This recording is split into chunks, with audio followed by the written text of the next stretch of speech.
दुनिया के कूटनीतिक नक्शे पर एक बड़ा और चौंकाने वाला बदलाव सामने आया है। रूस के राष्ट्रपति व्लादिमीर पुतिन ने तालिबान के राजदूत की साख स्वीकार कर ली है।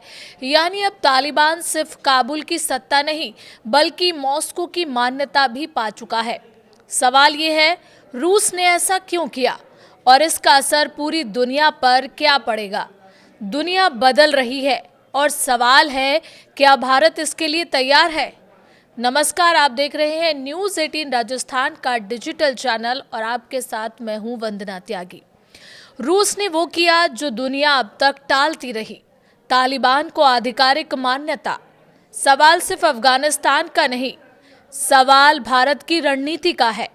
रूस के राष्ट्रपति व्लादिमीर पुतिन ने गुरुवार को क्रेमलिन में आयोजित एक आधिकारिक समारोह के दौरान अफगानिस्तान में तालिबान सरकार के राजदूत की औपचारिक साख स्वीकार की। इस कदम के साथ ही मॉस्को में तालिबान के दूत की कूटनीतिक स्थिति औपचारिक रूप से मान्य हो गई है। रूस ने गुरुवार को कहा कि उसने अफगानिस्तान के नए राजदूत के परिचय पत्र को स्वीकार कर लिया है और इसके साथ ही वो तालिबान सरकार को मान्यता देने वाला पहला देश बन गया है। एक बयान में रूसी विदेश मंत्रालय ने कहा कि उसे अफगानिस्तान के साथ संबंध विकसित करने की अच्छी संभावनाएं दिख रही हैं और वो सुरक्षा, आतंकवाद रोधी और नशीली दवाओं के अपराधों से निपटने में काबुल का समर्थन करना जारी रखेगा।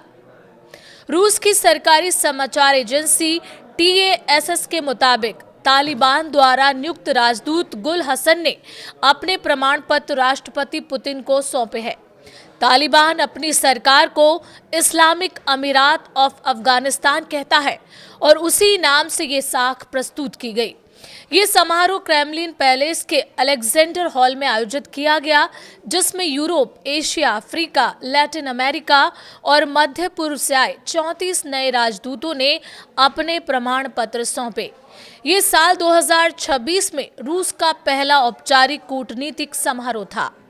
क्यों अहम है ये कदम, अब ये भी जानते हैं।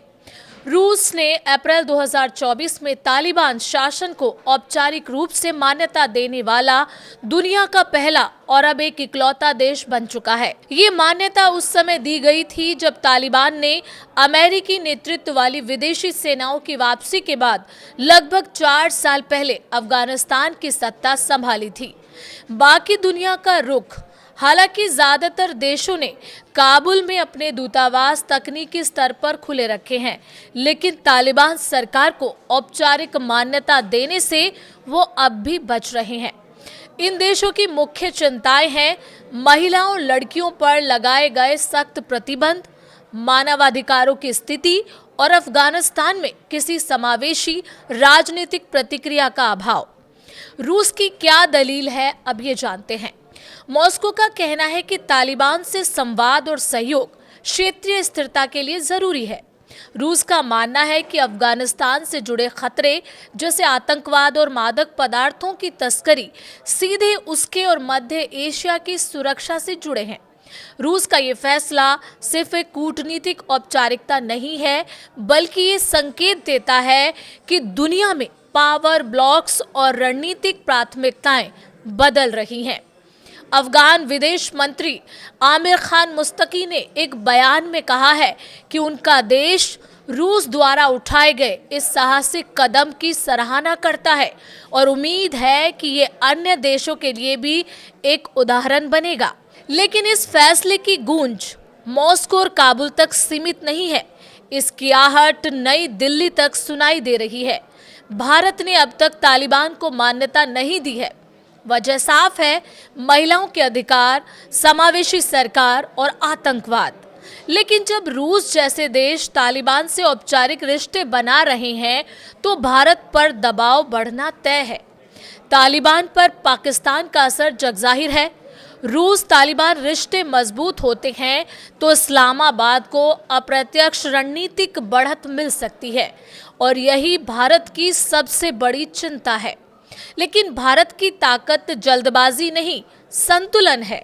भारत ने ना तो अफगानिस्तान को छोड़ा है और ना ही तालिबान को खुली छूट दी है।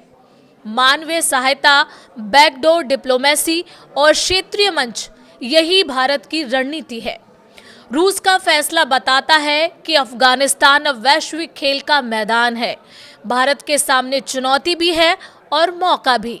सवाल ये नहीं कि भारत क्या खोएगा, सवाल ये है कि बदलती दुनिया में भारत क्या चुनेगा।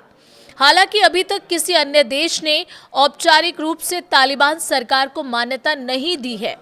हालांकि चीन, संयुक्त अरब अमीरात, उज्बेकिस्तान और पाकिस्तान ने मान्यता की दिशा में एक कदम बढ़ाते हुए काबुल में राजदूत नियुक्त किए हैं। तो आप देख सकते हैं कि दुनिया बदल रही है, पावर ब्लॉक्स बदल रहे हैं और रूस ने कहीं ना कहीं तालिबान को एक तरीके से मान्यता दे दी है। तो इस पूरे मसले पर आपकी क्या राय है, आप कमेंट बॉक्स में बता सकते हैं और वीडियो अच्छी लगी हो तो लाइक जरूर करें।